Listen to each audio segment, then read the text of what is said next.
Hello everybody, we're going to be responding to a video by somebody called Rowan Ellis, I think, possibly, called What Are TERFs? This is part of a series of videos, I suppose, where I Googled or YouTubed what are TERFs and decided to add many of the videos that came up to a playlist where I was like, oh, I need to make my way through these videos at some point. And I have responded to some other videos attempting to explain what TERFs, aka gender critical feminists, are, kind of in a 101 style. And it's a useful thing to do, not only to show how little lots of the critics of gender critical feminism know about gender critical ideas, but also to offer sort of my own little 101 style thing. And definitely the last time that I responded to a video purporting to be on what are TERFs, aka what are gender critical feminists, it was a good opportunity to kind of do some gender critical ideas 101 type stuff. This video, however, is very, very short. And it's not like, I kind of gave it a cursory watch, and it's not that dense. You would kind of think maybe being like, what is this idea in 6 minutes? You would think to sum up a pretty substantial idea in 6 minutes, you would be saying quite a lot. What's interesting is how little is actually said.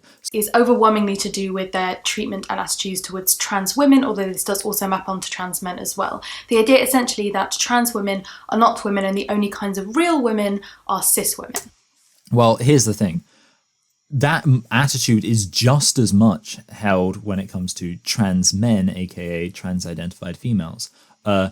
No, every single gender critical person believes that a trans-identified person is their biological sex. Their biological sex is the referent to whether they're a man or woman, not their trans identity. That is really what being gender critical at its core is about. And certainly if you want to use the word trans exclusionary, I imagine that's what we would take trans exclusionary as being about, saying basically, yeah, that your biological sex is the referent for whether you're a man or woman. And within that context, that belief is held just as much. There's no idea in gender critical feminism that trans-identified females are more authentically men than trans-identified males are authentically women. However, obviously there is the idea that gender critical feminists talk a bit more about trans-identified males, although even still, I'm seeing like a lot of people nowadays really focusing on trans-identified females, and obviously the mutilation that's happening with top surgery and all that kind of stuff. So it's definitely, there's plenty of talking about trans-identified females, but obviously either way, how much you talk about different groups doesn't change the fact that the gender critical belief that your biology is the referent for whether you're a man or woman applies just as much to men as it does to women, just as much as to males as it does to females.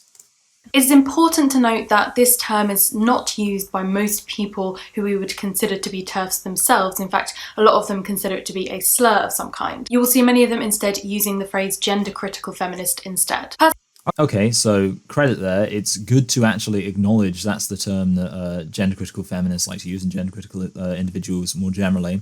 I have seen some other videos that are supposed to be like educating people about gender critical ideas where they don't even acknowledge that gender critical is the term that gender critical people use. So good job actually acknowledging that. I'm not sure if there's going to be some kind of criticism of the use of that term. We'll see. Personally, I'm going to use the term TERF in this video. I do not consider it a slur. In fact, to me, it seems like a very basic 4-word descriptor of a group of people.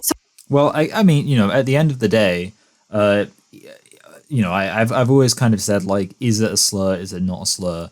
I don't really care. But obviously, there's no reason not, like, you can use the term TERF, that's fine. It's just a bit weird when that's not the term that gender critical people use.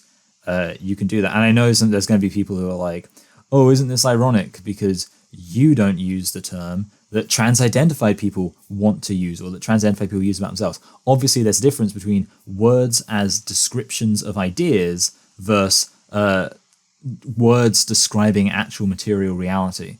And there's a difference between the extent to which self-identity, or how you identify yourself, relates.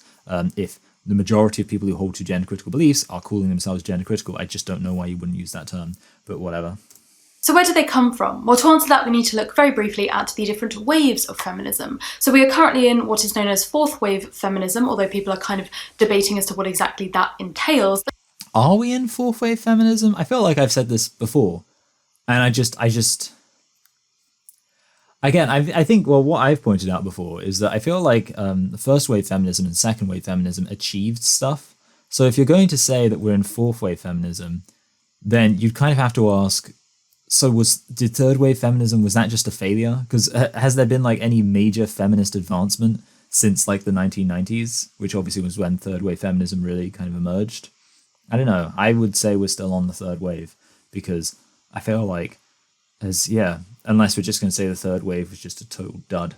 I don't know anyway. But looking back, we can see that first wave feminism, for example, was looking at things like voting rights. This would be the suffragette or suffragist movement, for example. Then in around the 1960s and up until the 1990s, we had second wave feminism. I don't agree quite with that characterization. I would say that the second wave feminism kind of like ended. And I mean, here's the thing. Generally speaking, there's an idea of like that there's a space between the different waves. So obviously I could always, and I can quibble the fact that the first wave of feminism really wasn't that, it wasn't as much about the vote as it's often portrayed as being. And there was like lots of other ideas, but you know, I've said that enough. But yeah, I guess I'm mostly just quibbling the claim that second wave feminism ended in the 90s. I would say second wave feminism ended in the late 70s, early 80s.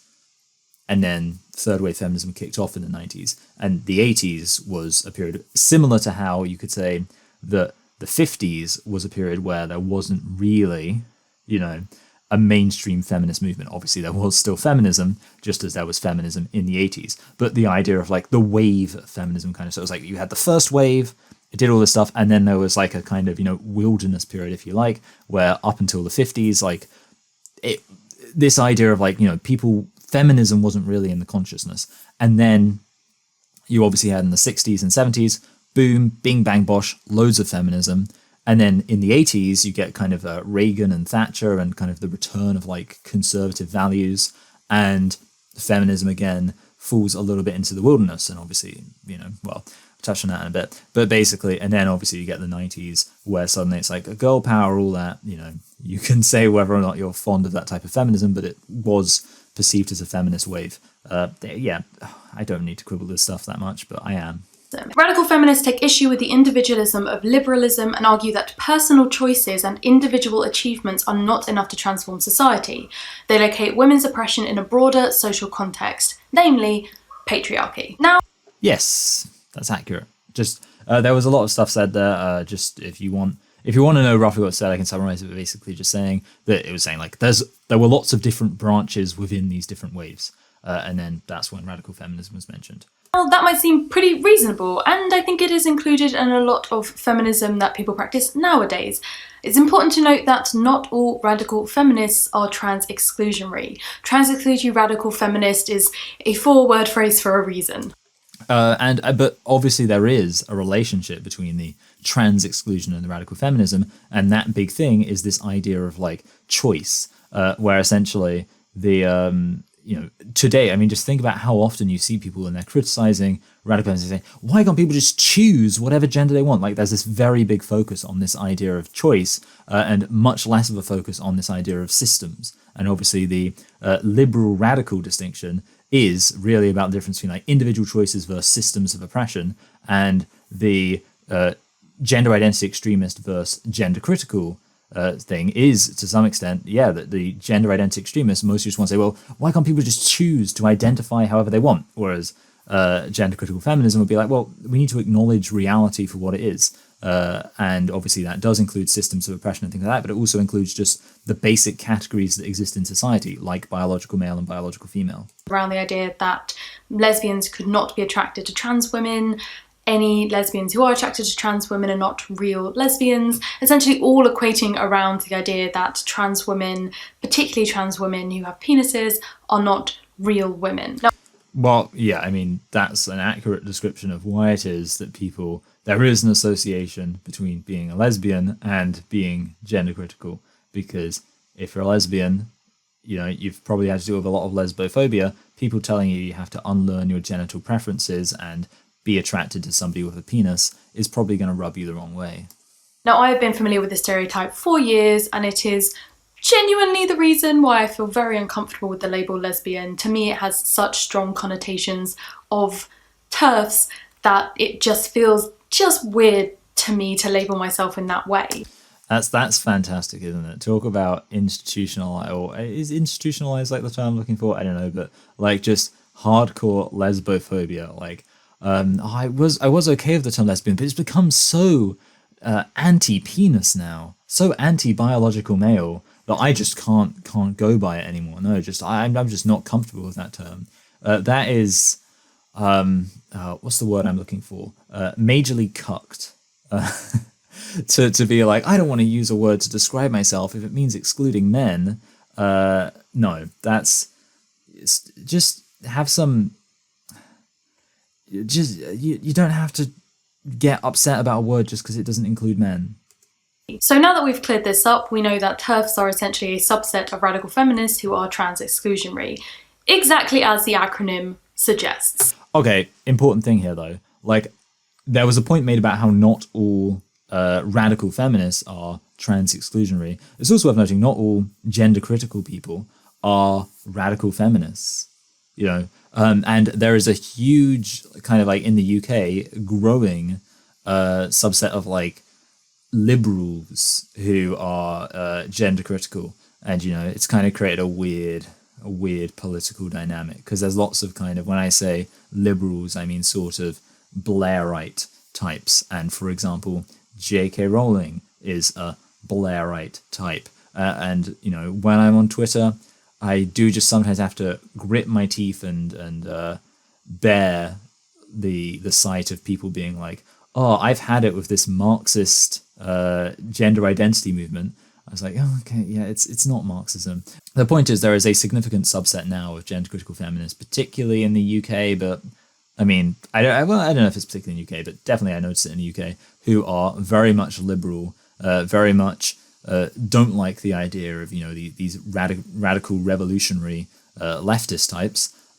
It's becoming an ever broader church, and therefore that's just another reason why TERF is kind of inaccurate. Like, I don't think J.K. Rowling's a radical feminist, and I'm not saying, obviously it's possible that you could be kind of a liberal on like socioeconomic issues, and then but your feminism itself is radical.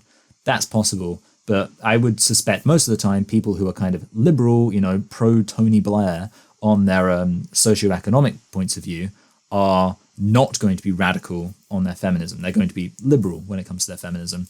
And yeah, just thought that was worth stressing. So why are we talking about them at all? Well, as many people have pointed out, they may be small in number, but they are loud in voice. And this is for a number of different reasons. Why? I'm going to say my reason why I think it is that gender critical feminists are loud in voice despite being small in number. And I suspect Rowan Ellis isn't going to give this answer. It's because we're right. Like, the thing is, it can be hard to defend a hard to defend point of view. I'm not necessarily going to say a wrong, but okay, let's say wrong. Just, it can be hard to defend a wrong point of view when also everyone's against you. Whereas conversely, it can be very easy to defend a wrong point of view when the majority of people support you. There's David Wood, who I've mentioned before, is a doctor of philosophy, and he talks about what's called the 99-1 rule, which is basically if you have a room full of people and the majority of them agree with you, and you say something completely bonkers and nonsense, then one person, like 1% of people, might actually be kind of critically minded and be like, oh, actually, I'm going to look up whether or not that's true.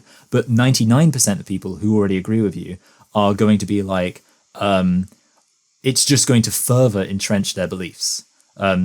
So, and obviously he talks about it within the context of kind of Islam, where if you say like, the Bible predicts Muhammad will come, and if you're the 1% of people who actually think, well, let me actually look into that and think about it critically, you'll realize that Muhammad isn't mentioned anywhere in the Bible. But if you're in the 99%, you think, oh, wow, this just really confirms our beliefs. And it works the exact way with gender identity extremists. They'll stand up and say, gender critical feminists or TERFs are fascist.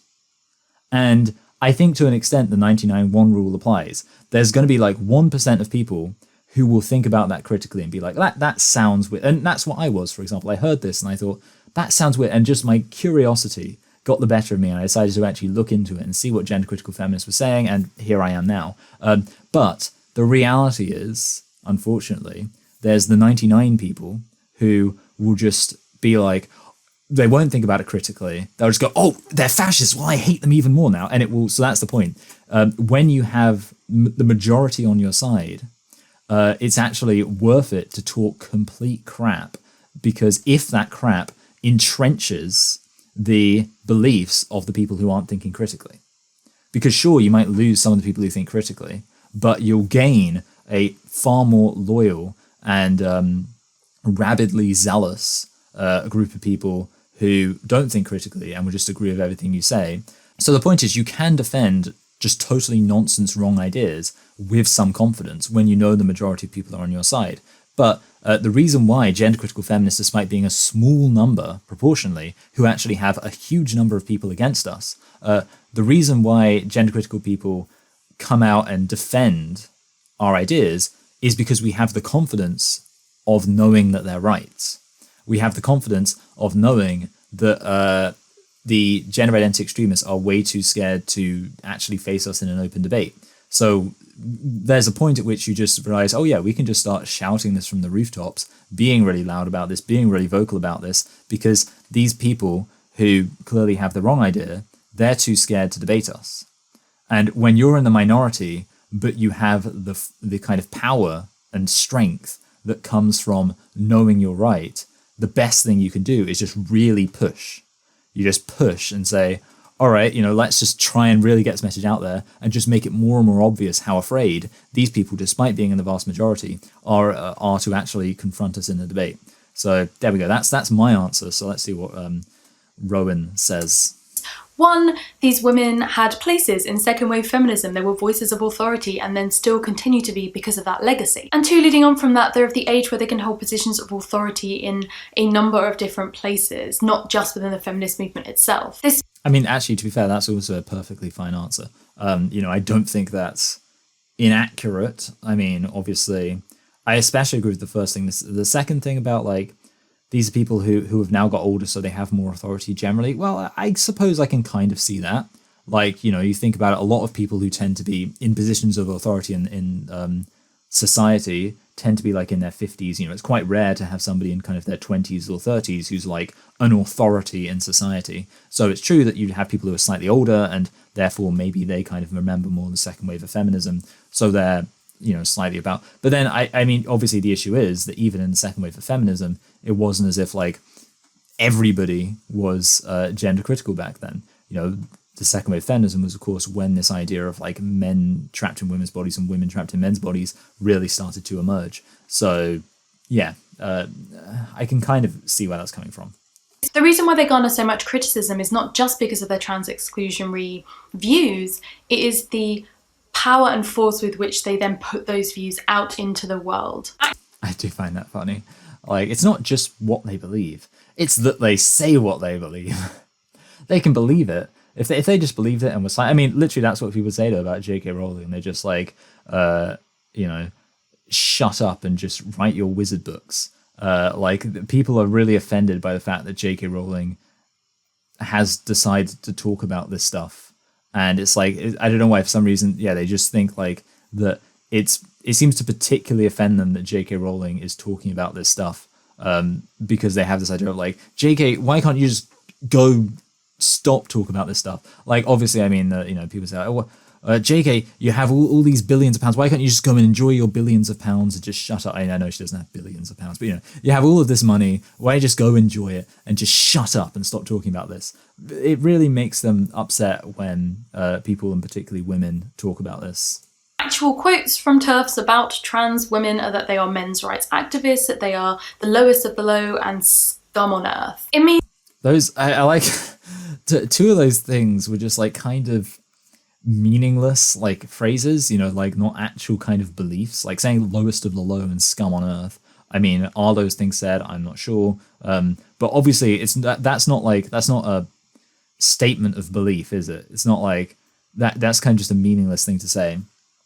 But obviously the other claim is that they're men's rights activists. And well, there is a lot of association there. I mean, literally, you are the person who just said that based on your familiarity with kind of this gender identity extremism, you're uncomfortable with the idea of calling yourself a lesbian because of it excluding men, because of it excluding biological males. So yeah, that kind of is an example of the association with men's rights activism. It means that to them, any violence done against a trans woman would not be considered violence against women, but any violence done by a trans woman is seen as men's violence and oppression towards women. Which makes complete sense, because the reality is that how you identify doesn't completely override certain social phenomena. Men being violent, biological males being violent towards biological females is established as a thing that happens in society. Isn't it weird that, you know, you get all of these, you do see in the paper like, oh, this woman committed this horrible sex crime. And then you look at the woman and it's somebody who looks, you know, like a biological male. Spoiler alert, it's a biological male. That's the reality here. And here's the thing. I mean, I already kind of have spoken about this before in a different video. I'll link to the video. The video is called How Gender Identity Lies About Reality. And the point is, basically in the video, I to give you the very brief idea, I say that, like, you don't expect women to commit these kind of crimes. And of course, women can commit these kinds of crimes. When that happens, it's worthy of note. But the reality is that you do expect biological males to commit these kind of crimes, because that is not an irregular occurrence. So to characterize crimes committed by biological males as crimes committed by women, you are basically lying about reality. You're lying about the reality that biological males commit crimes like this. Women overwhelmingly tend not to. A lot of TERFs also hold the completely ridiculous idea that the reason why trans women are transitioning is because they are men who are sexually aroused by the thought of dressing like or turning into women. I mean, as I've pointed out, this is just on the surface a pretty intuitively, obviously correct belief, because I genuinely have never understood this, and it is something I really need somebody to explain to me. Surely these people are aware of the fact that men who are attracted to the idea of being women exists. Again, we all know the sissy hypno-porn. Everybody all knows about the sissy hypno-porn. But that's like, yeah, the idea of, like, the whole sissy thing, like men getting off on the idea of being feminized, it's a thing. It exists. There's no ambiguity to the fact it exists. And I don't understand for a second how it is that somebody can say, well, we know that this phenomenon of men being really turned on by the idea of being women, being feminized, being whatever else, we know that exists. And we also know there are biological males who are deciding that they are women. But to suggest that these two things are related is totally absurd. I don't understand how somebody can think that. To me, it's just like, you can just assume, you can infer reasonably that if you have biological males who are really turned on by the idea of being women and biological males who are deciding they are women, that an explanation for a portion of that is going to be biological males who aren't, like, they're going to overlap. How can you think that's a ridiculous idea? I don't understand how you can think it's a ridiculous idea to think that these two people doing the exact same thing, or you know, an enthusiasm for doing the exact same thing, that there is no overlap between them. I don't understand that. Essentially, I kind of wish that we didn't have to give people who believe this kind of stuff the time of day, but the fact is that they do hold positions of authority, and they are positions which are educating young feminists who have probably never met a trans person before. Okay, let's just stress something really important. There is no shortage of opportunities for gender identity extremists to express their point of view. Gender identity extremists are platformed frequently, far more often than gender critical feminists. I don't think you could even deny that. I suspect you're the kind of person who thinks, well, you kind of almost implied it there, that gender critical feminists shouldn't be platformed at all. I don't think you would be so dishonest as to even suggest that gender critical feminists are not far less frequently platformed than people who affirm transgender identity.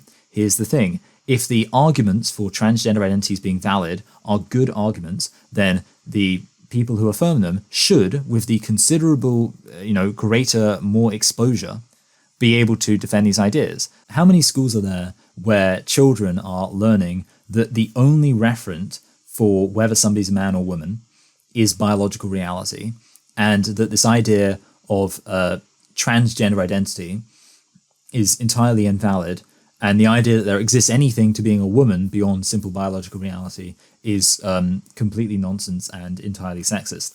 How many schools are there where children are learning that? And then contrast that with how many schools are there where children are learning the gender spectrum, the gender-bred man, the idea that masculinity and femininity and gender expression and gender identity and all that kind of stuff is valid, where trans-identified males are being brought in to teach children, explain their experiences, and children are getting in trouble and getting detention if they ask inappropriate questions. That's the thing that's happened. There are children who are getting in trouble if they see a biological male and identify that biological male as a man because that biological male identifies as a woman. That's just the example of schools, but you can talk about, obviously, the media more generally. You can talk about politics. The reality is that gender identity extremists have far more opportunities to show how correct these ideas are. So why is it that rather than using all of the platforms that gender identity extremism has, rather than using those platforms to show how correct these ideas are and how obvious it is that gender critical feminists are wrong, instead the focus is being put on trying to stop gender critical feminists having any platforms at all. My strong suspicion is that it's because gender identity extremists know they can't win an argument that's just based on who has reason, the facts on their side.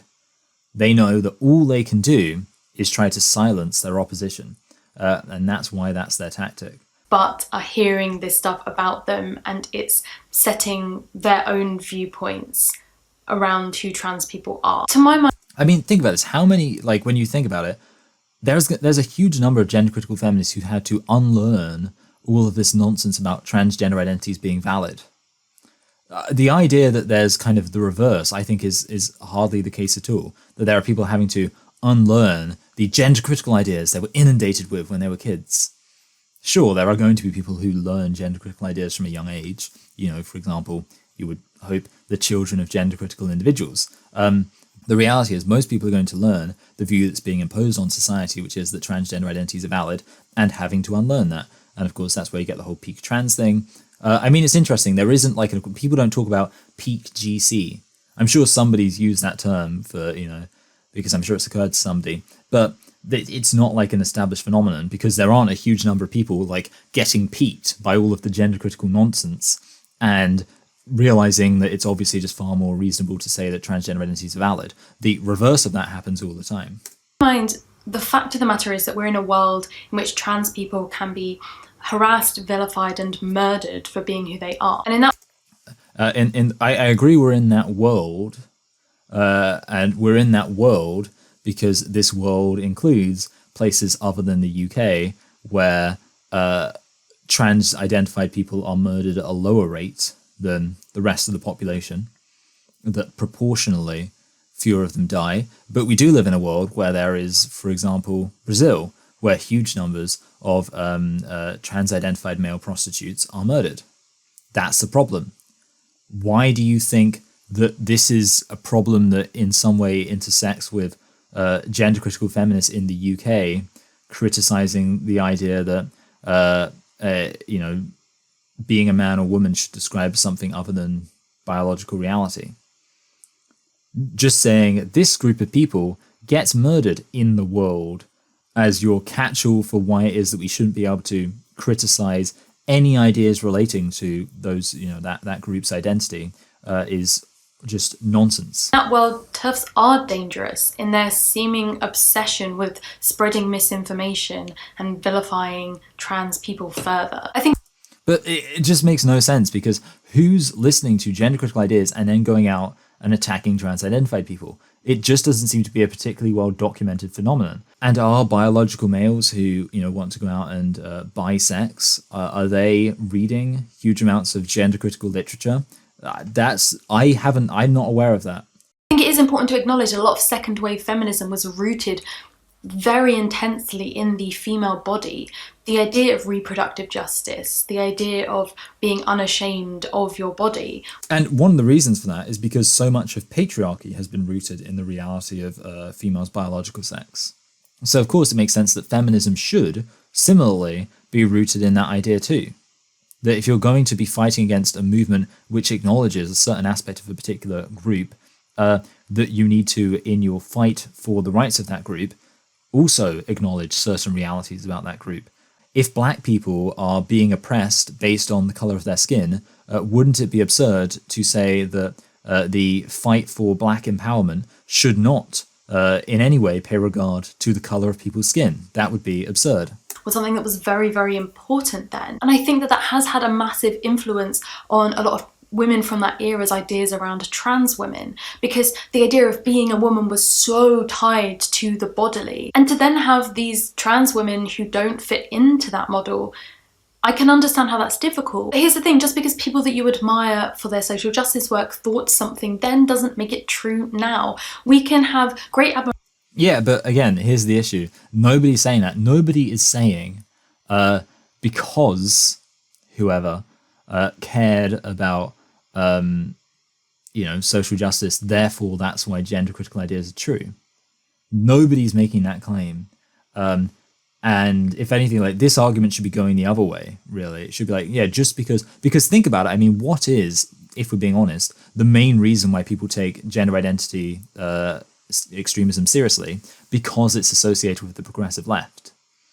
So actually, this argument works better the other way. Just because huge numbers of left-wing organizations and progressives affirm this idea that biological males can be women, that doesn't make it true. You can still support all of the same progressive, left-wing, whatever ideas.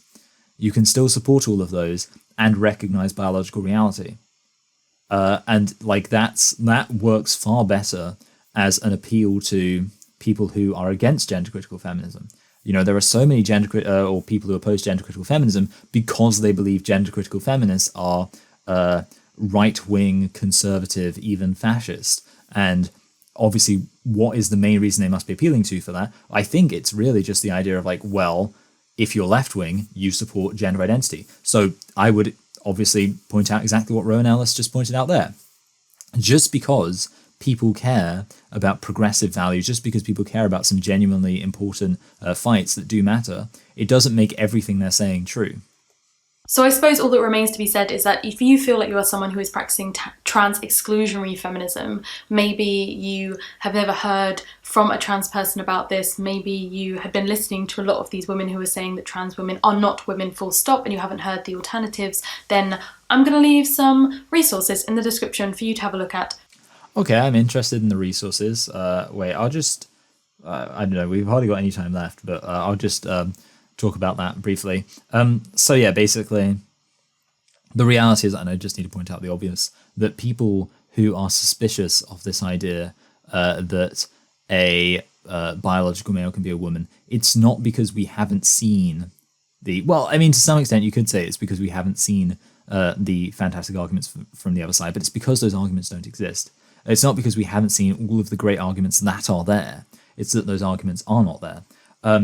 And, certainly I've immersed myself in a great deal of the kind of pro-trans identity literature, and there is nothing there. So I'd be interested in what exactly the resources are in the comments below. I might give you a little update in the conclusion after I've finished watching the video.